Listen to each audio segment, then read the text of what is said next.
जय श्री कृष्ण। जैसा कि आप सभी वैष्णव भक्तों को ज्ञात है कि वरुथिनी एकादशी 24 अप्रैल को आने वाली है, तो एक बार फिर से हम आप सभी के लिए वरुथिनी एकादशी की संपूर्ण जानकारी लेकर आए हैं। सभी वैष्णवों को ज्ञात होना चाहिए कि वैशाख मास की ये वरुथिनी एकादशी कितनी महत्वपूर्ण है। इस एकादशी को किया गया जप, दान वर्ष भर की गई एकादशियों के बराबर माना गया है।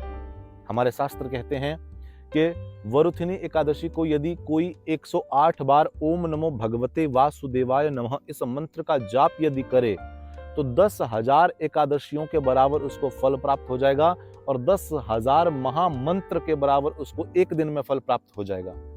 इतनी विशेष ये एकादशी होती है। इस एकादशी को आप सभी को जरूर कुछ ना कुछ आपकी सामर्थ्य अनुसार दान अवश्य करना है। बहुत से लोगों के जीवन में कई तरह की समस्याएं चल रही हैं, बहुत सारा कर्जा हो गया है, घर परिवार में बहुत सारा कलेश होता है और वैष्णव भक्तों को यदि ठाकुर जी की कृपा पानी है तो इस एकादशी को आपको विधि विधान से करना है। आपको मालूम होना चाहिए एकादशी का व्रत एक दिन का नहीं होता, अपितु 3 दिन का होता है। महीने की 2 एकादशी आती है और 10वीं तिथि से ही एकादशी का व्रत नियम प्रारंभ हो जाता है और द्वादशी पर्यंत चलता है। तो 10वीं को आप सभी को हो सके तो एक वक्त का भोजन ही लेना है।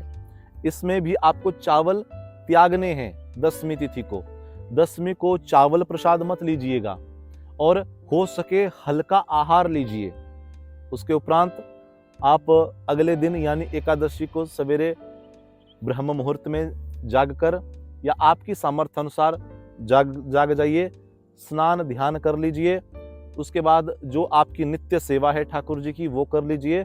उसके बाद जिन लोगों को बहुत सारा कर्जा हो गया है या जिनके जीवन में सफलता उनको प्राप्त नहीं हो पा रही, बहुत लोग हैं जॉब में इंटरव्यू देने जाते हैं रह जाते हैं, नौकरी नहीं लग रही, तो ऐसे लोगों को एक तांबे के लोटे में जल भर के काले तिल उसमें डाल करके सूर्य देवता को अर्घ्य देना है और अर्घ्य देते हुए ओम घृणी सूर्याय नमः या फिर ओम आदित्याय नमः इस मंत्र को 7 बार बोल करके आप सूर्य देवता को अर्घ्य दीजिए और वहीं पर खड़े होकर 7 परिक्रमाएं सूर्य देवता की लगाइए। आपके जीवन में जो समस्याएं चल रही है वो दूर हो जाएंगी। उसके बाद बहुत लोग इस व्रत को निर्जल रहकर भी करते हैं। अपनी सामर्थ्यता अनुसार आप इस व्रत को कर सकते हैं।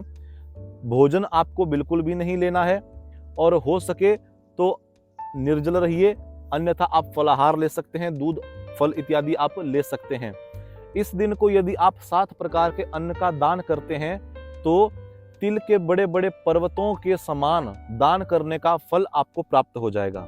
कुरुक्षेत्र की भूमि पर सूर्य ग्रहण के समय दान करने से जो फल मिलता है इस वरुथिनी एकादशी को वो फल एक दिन में प्राप्त हो जाता है, ऐसा भगवान श्री कृष्ण कहते हैं। इसलिए आप सभी को ये व्रत करना है।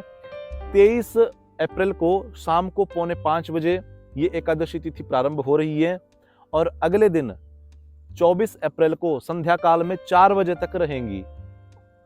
तो उदया तिथि के अनुसार आप सबको ये व्रत 24 अप्रैल को ही करना है और अगले दिन 25 अप्रैल को 6 बजे से लेकर के 8:30 बजे तक आपको पारण कर लेना है।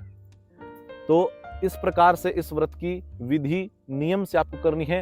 हो सके तो एक दिन पहले आपको जागरण करना है, अर्थात 10वीं की रात को जितना आपसे हो पाए 1 घंटा 2 घंटा आधा घंटा जितना भी नाम संकीर्तन जरूर करिए। एकादशी की रात्रि को भी आपको नाम संकीर्तन करना है जितनी आपसे सामर्थ्य बन पाए। इस दिन को ब्रह्मचर्य का पालन करिए।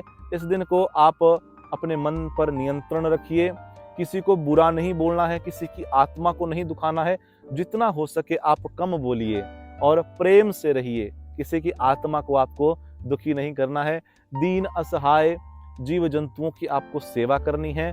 इस प्रकार से आपको वरुथिनी एकादशी का पूर्ण फल प्राप्त हो जाएगा।